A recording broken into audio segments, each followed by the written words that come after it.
নমস্কার বন্ধুরা, নতুন একটা ভিডিও নিয়ে চলে এসেছি। আজকের ভিডিও হচ্ছে গোলমরিচ চিকেন। তো প্রথম কড়াই নিয়ে নিয়েছি, কড়াইয়ের উপর তেল দিয়ে তারপর তেজপাতা দিয়ে আলু দিয়ে হলুদ দিয়ে ওটা লাল লাল করে ভেজে নেব।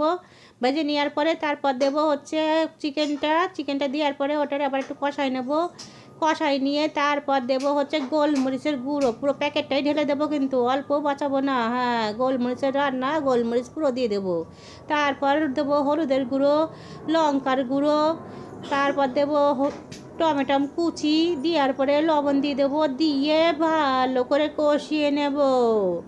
কষিয়ে নিয়ে কালারটা কিন্তু ভালোই লাগছে। আদা রসুন পেঁয়াজ আর গোটা গরম মশলা বিরিয়ানি দিয়ে ওটা পেস্ট করে নিয়েছিলাম। ওই দেখেন কালারটা কষিয়ে ওই জলেই ফুটে গেছে। তো পেঁয়াজ কুচি আর মাংস আর গরম গরম ভাত দেখি খাইয়ে কেমন লাগে।